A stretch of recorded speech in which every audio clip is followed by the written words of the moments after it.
Lawmakers are considering a new plan to prevent pharmaceutical companies from blocking the creation of generic drugs. One America's Hines reports from Washington. Legislation is gaining steam in Congress that would deter pharmaceutical companies from blocking cheaper, generic alternatives from entering the market. It's all about using competition to drive down prices, says a sponsor of the bill, Utah Senator Mike Lee.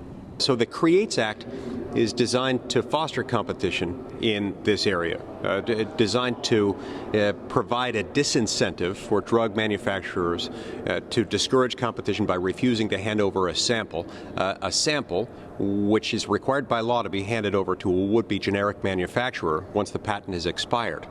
Without that sample, you can't get approval from the FDA to manufacture a generic.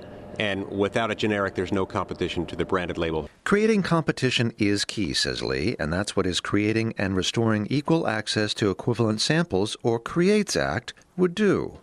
Right now, though, some pharma companies use a regulatory glitch to avoid the competition that would benefit consumers. Some of our laws have proven inadequate to bring about enough competition in this area, and that's what the CREATES Act steps in and tries to fill.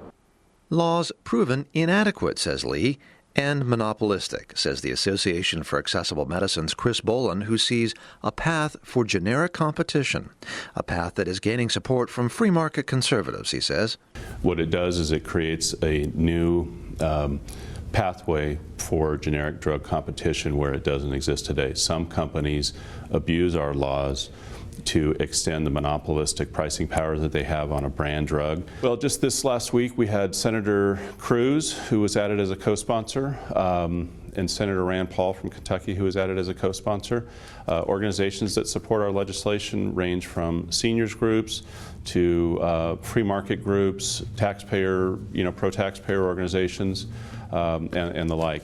The Congressional Budget Office estimates that the legislation could also result in a $3.3 billion decrease in the federal deficit due to lower drug costs for government purchases. John Hines, One American News, Washington.